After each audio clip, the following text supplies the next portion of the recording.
certes, les romantiques cherchent à s'engager dans la politique, mais par leur esprit, et quelquefois par leur action aussi, ils ont une volonté contradictoire, c'est celle de la fuite.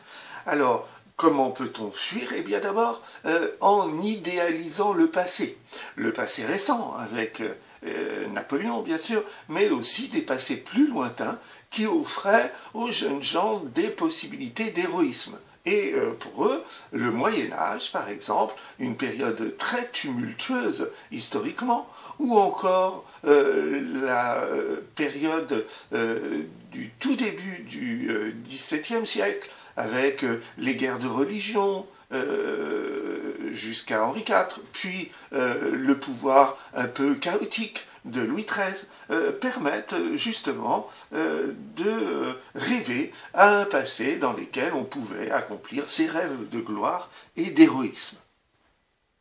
L'autre façon de fuir n'est plus dans le temps, mais dans l'espace. Et les romantiques rêvent très souvent d'exotisme, de voyage. Et enfin, et on pourrait citer une œuvre de Victor Hugo, d'ailleurs, qui s'appelle Les Orientales.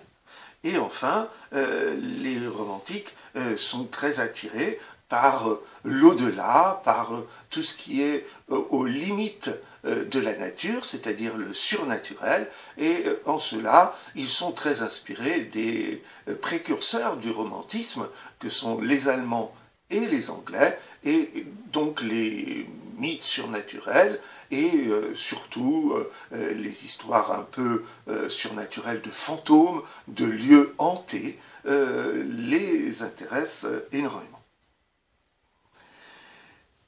Quelles sont les principales caractéristiques littéraires du romantisme? Eh bien, logiquement, puisqu'il exprime les passions, c'est le ton lyrique qui domine. Vous vous rappelez, nous l'avions défini comme un ton qui exprime les sentiments personnels et qui les exprime dans une dimension musicale. Mais, comme on l'a vu tout à l'heure, à travers la volonté d'héroïsme, eh bien, on voit aussi le ton épique, à travers l'échec de leurs personnages ou l'échec qu'ils ressentent pour eux-mêmes, eh bien, on voit le ton pathétique qui cherche à susciter la pitié chez le lecteur ou chez le spectateur, et on voit aussi apparaître une forme d'humour qui est une forme d'humour grinçant qui se trouve être le burlesque. Si on prend le genre de la poésie, les romantiques essayent assez modestement de la transformer.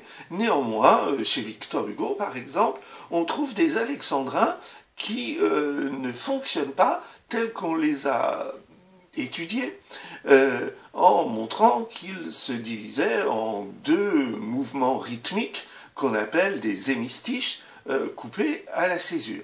Eh bien, chez Victor Hugo, de temps en temps, il tente des innovations rythmiques dans l'alexandrin, et souvent il propose des alexandrins qui fonctionnent en 3 temps, alors que l'alexandrin traditionnel est plutôt binaire.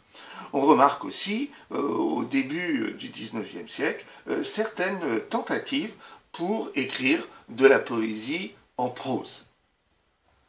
Dans le domaine du théâtre, nous l'avons remarqué à travers la bataille d'Hernani, Victor Hugo et les autres romantiques qui écrivent du théâtre cherchent à se couper des règles traditionnelles, des règles du théâtre classique qui divisaient de façon stricte le domaine du tragique et le domaine du comique, et dans les drames romantiques, ce qui est le nouveau genre promu par Victor Hugo, eh bien, dans une ambiance qui est une ambiance très très sombre généralement, Victor Hugo, mais les autres auteurs aussi, parviennent à introduire des scènes ou des personnages qui placent une petite dose de comique, mais un comique assez grinçant, et dont on a parlé tout à l'heure à travers l'adjectif burlesque.